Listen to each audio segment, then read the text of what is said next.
삼국지 총나라 공무원 하면 요화가 떠오르죠. 오늘 손찬이 형은 요화에 대해 탐구해봅니다. 정말 많은 요청이 있었던 인물입니다. 너무 늦게 올려드리는 게 죄송할 정도예요. 다만 늦게 올릴수록 내용은 더 풍성해집니다.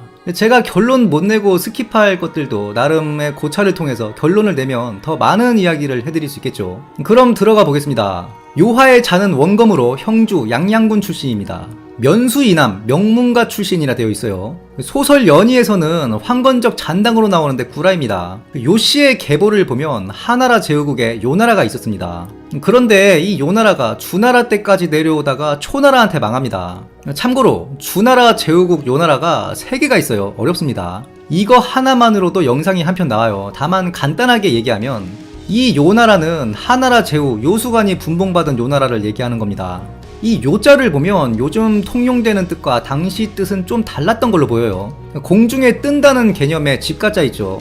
그래서 지붕 위로 공간이 텅 비었다라는 의미로 통용이 되는데, 현대에서 말하는 바람소리 요자 있죠. 지금의 텅빌 요자와 같은 자였을 거라 봅니다. 도덕경에 나오는 요해양무지, 여기서 요자가 거센 바람 이렇게 해석이 되거든요. 이게 고대에는 용과 같이 큰 게 지나갈 때 왕 부는 바람 있죠. 그걸 뜻하는 걸로 추측이 됩니다. 왜냐면 요수관이 용을 부릴 줄 안다 해서 요라는 국명을 받았다 되어 있어요. 용이 날아다니는 것과 관련된 한자라는 거죠. 그런데 이 요나라가 춘추시대 때 초나라의 침공으로 망하면서 그 나라가 망하면 과거의 영광을 기억하기 위해 그 귀족들이 국명을 성씨로 삼는 게 흔했다 했죠. 이 요나라가 삼국지로 치면 그 형주 북부 일대에 있었어요. 요하의 출신지와 그리 멀지 않은 곳입니다. 벌써 잠오죠. 그 컨텐츠가 이러면 안 되는데. 암튼 요하는 도적대가 아니다. 그 명문가 출신이다. 관우가 형주에 있을 때 관우의 주부로 인간했다. 이것도 형주에서 방구 좀 끼니까 주부로 들어갈 수 있었던 거예요. 그런데 관우가 가조로를 받자마자 양번으로 급발진해버리죠. 이때 요하는 오나라에 투항했다 되어 있습니다. 그런데 반준과 달리 중용받진 못했던 걸로 보여요. 반준은 송건이 등용하려고 집까지 찾아가고 스토킹을 했어요. 이런 배경인지 몰라도 요하가 죽은 척을 합니다. 나름 그쪽 근본성씨니까 진짜 상을 당한 것처럼 장례식을 허위로 치른 것 같아요. 사람들이 그걸 믿었다. 그리고 바로 가족들을 데리고 야반도주했다.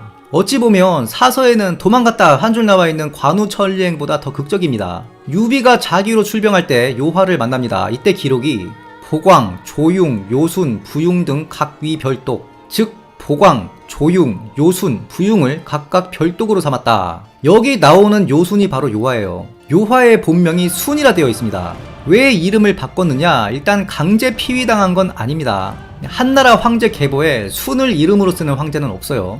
보통 이런 경우는 수배 등의 사유로 도망다니는 경우라고 했죠. 오나라에서 본인의 허위 장례를 치르고 이름을 바꿔서 도망간 겁니다. 그 근거가 앞선 기록 있죠. 별독으로 삼았다는 거. 그 오서 6손전의 기록입니다. 그 말은 오나라 사람들은 요하를 요순으로 알고 있었다는 거예요. 참고로 진수의 삼국지 중에 그 오서는 진수를 저자로 볼 수 없습니다. 편저자로 봐야 돼요. 진수가 쓴 게 아니기 때문입니다. 위효가 써놓은 오서에 대충 인물평만 단 걸로 보여요. 그러니 요하의 이름도 이렇게 교정이 안 되어 있고 오나라 초대 승상 손소도 열전이 없는 겁니다. 예전에 제가 말한 적 있죠. 위효의 오서는 미완성이라고. 다 쓰지도 않았는데 손호가 죽인 거예요. 그래서 주요 인물인 승상, 손소 이런 애들이 빠진 거고, 진수가 이런 걸 보충할 생각도 안 하고 성의 없이 베낀 거라 봐야죠. 다만 그 덕에 요하가 언제 어떠한 이유로 이름을 바꿨는지 추측할 수 있게 된 것입니다. 암튼 유비를 어렵게 만난 요하는 유비가 보금로 난항으로 일릉에서 대패한 후 유비를 따라 다시 귀환합니다. 그리고 유비가 과거 공손술이 축성한 백제성에서 유선의 탁고를 하고 사망하죠. 제갈량이 정권을 잡게 되면서 요하는 광무독에 오르고 포스트 제갈량 시대에는 은평태수에 임명됩니다. 이때 요하가 곽회의 흑역사를 만들어버리죠. 은평태수 요하가 위나라의 국경을 침범하였다. 이에 곽회가 왕빈과 유액에게 동서로 나눠 협공책을 세우고는 조예한테 김칫국 보고서를 써버려요. 이긴 거나 다름없다. 조예가 군략에 상당히 밝았죠. 제갈량의 1차 북벌 성동격서도 단번에 간파하고 문빙의 강하수비 판세를 예측한 것 하며 항상 보고를 받을 때 작게지도 상황판을 받았던 것으로 보여요. 조예가 보고서를 보더니 한마디 합니다. 병세양리다. 그 병을 나누는 게 좋아 보이지 않는다 이 말입니다. 조예가 당장 철수시켜라 군령을 내리는데 이 군령이 당도하기 전에 이미 대패합니다. 왕빈과 유혁이 모두 패하고 심지어 왕빈은 전사했다. 말 그대로 곽회의 흑역사죠. 그 곽회조차도 조예의 군제에는 비할 수 없다. 참고로 이 기록에는 요하 이름이 요돈으로 되어 있어요. 순의 옥이라고 봅니다. 이후로 요하는 강유의 북벌에 참전하게 되는데 강유의 1차 북벌 때 치무대 및 아하, 소과 등 강족 무리들이 촉에 호응하죠. 이때 요하가 성중산에 주둔합니다. 곽해는 요하를 치면 강유가 어쩔 수 없이 요하를 구원할 수밖에 없을 것이라 보고 자신은 요하를 하우페에게는 강유를 쫓게 하니 역시 강유가 우왕좌왕하다가 군을 물리죠. 그리고 요하는 뒤이어 강유의 2차 북벌에도 참전하는데 이때 강유는 국산의 강족 신도시를 만들려고 합니다. 그런데 이 시기에 대촉전선에 곽해뿐만 아니라 진태 등에 다 있었어요. 진태가 저거 보급로를 끊으면 된다, 신도시 작업을 하던 구한과 이흠이 마속화돼 버립니다. 국산이 포위되고 급도가 끊긴 구한과 이흠은 항복, 강유가 등해를 요하한테 맡기고 도성을 점거하려 하지만 이미 곽해가 손을 썼죠.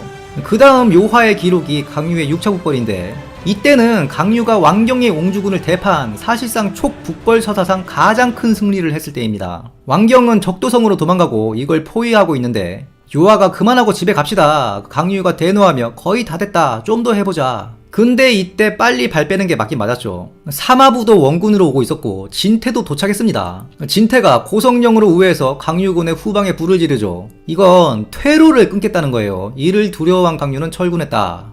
병력 피해는 상당히 많이 줬지만 요충지는 점거하지 못한 불완전한 승리였습니다. 그리고 요하는 그 다음 기록이 그 8차 북벌 이후에 우거기 장군에 임명됐다.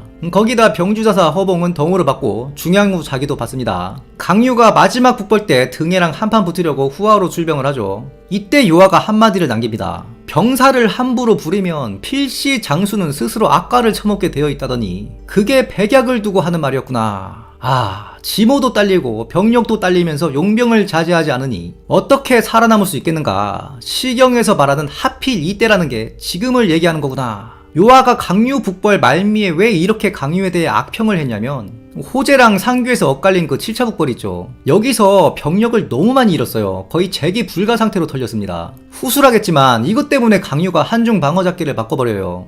거기에다가 병력뿐만 아니라 농서가 동요했다. 농서의 민심도 날아가버립니다. 몇십 년간 전쟁통을 만들어 놓고 성과가 안 나오니 언제까지 물자를 차출당해야 할 것이며 거기다가 대패까지 했어요. 그래서 이후에 제갈첨이 강유를 탄핵하라고 유선한테 주청한 이유도 그 상규현의 인근 전장인 단곡에서 등해한테 털린 그 실패가 가장 크다 봐야죠. 그래서 강유의 전우를 할 수 있는 요하도 등을 돌리게 된 걸로 보입니다. 그 단적인 예가 하나 나오는데 요하가 제갈첨을 만나려고 했다.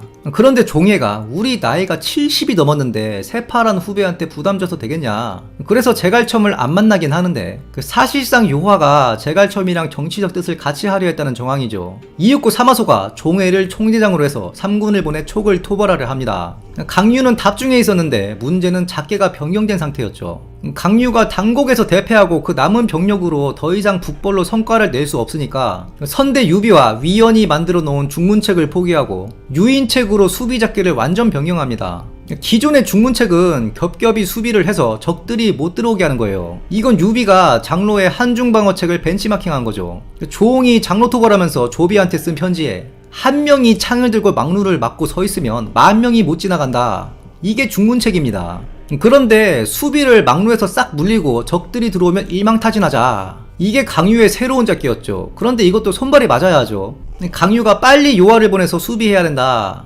그런데 초계 조정에서도 요하의 출병이 너무 늦었어요. 그 와중에 한중이 너무 쉽게 털려버리고 등해의 등산 그리고 마막이 지키던 강유관이 털린 데다가 제갈첨이 요충지를 점거해야 된다는 황숭의 간언을 듣지 않다가 최종 방어선 면죽이 털리고 유선이 남중으로 칠 것이냐 항복할 것이냐 하다가 항복해버리는 것입니다. 요하는 265년 다른 항장들과 위나라에 끌려가는 도중에 사망합니다. 관우가 형주에 있을 때 주부로 들어갔으니 요하의 나이를 역산해보면 대략 80세 전후에 죽은 거예요. 상당히 오래 살았죠. 그래서 촉의 공무원이라는 별명이 붙었는데 요하 관련된 유명한 말이 있습니다. 촉중 무대장 요하 작선봉, 촉의 대장 깜냥이 없으니 요하가 선봉이 되었다, 이런 뜻인데 아마 소설 연의에서 파생된 밈으로 보여요. 실제로 요하는 선봉에 선 적도 없고 자질면에서도 오장원에서 제갈량을 매번 엿먹인 그 곽해를 한번 이긴 적이 있습니다. 그리고 사실상 관우나 요하나 적국에 항복했다가 도망온 건 똑같은데 관우는 무슨 관우 천리행이라 해서 포장이 잔뜩 되지만 그 요하 천리행이라는 말은 없죠. 기록에 관우는 틈을 타 도망갔다 되어 있지만 요하는 거짓으로 죽음을 꾸며서 도망갔다. 더 드라마틱하고 자세한데 말입니다.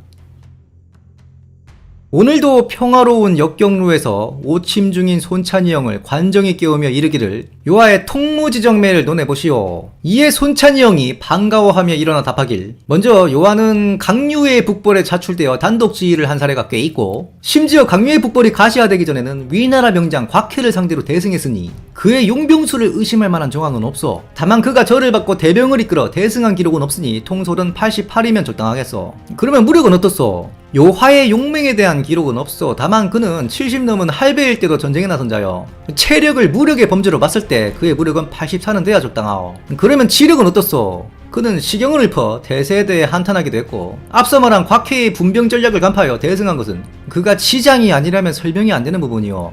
그리고 오나라를 탈출할 때에도 자신이 죽었다는 나름의 위계를 썼지 않소? 하여 그의 지력 역시 83으로 올려줄만 하오. 그러면 정치는 어떻소? 그가 은평태수를 꽤 오래도록 역임한 것으로 보이지만 당시 은평은 사람이 많이 살지 않는 군사지역으로 사실상 도의부에 가깝소. 그리고 그가 제갈청을 만나 강유의 북벌 프로세스를 한번 바꿔보려다가 결국 종이의 만류로 만나지 못했으니 정치력을 보여준 바도 없어. 이에 정치는 38 리메이크의 49를 인용할 만하오. 그러면 매력은 어떻소? 그는 반중과 다르게 손검 밑에서 딱히 중용되지 못한 걸로 보이오. 그러나 그의 오랜 인간기간 동안 딱히 척을 진 사례는 보이지 않소. 하여 그의 매력은 조금 올려 64를 주도록 하겠소. 답을 듣고 그냥 나가려는 관정을 손찬이 형이 급히 붙잡고 묻기를, 갑자기 생각이 나서 말인데 저번에 그 영공 즉위 그 두 번째 거절은 언제로 예정이 되어 있어? 이에 관정이 혀를 끌끌 차더니 왕망도 존호를 칭하기 전에는 충신이었어. 장군은 왕망이 되고 싶은 게요, 항고조가 되고 싶은 게요. 이에 손찬이 형이 항고조 6에 그자가 괜한 풍속을 만들어 놓았구나 한탄을 하며 다시 오침을 청하였다. 지금까지 총나라 지방령 요하에 대해 알아보았습니다. 영상이 유익하셨다면 구독, 좋아요, 알림 설정 부탁드리며 다음 시간에도 풍성한 내용으로 찾아뵙겠습니다. 감사합니다.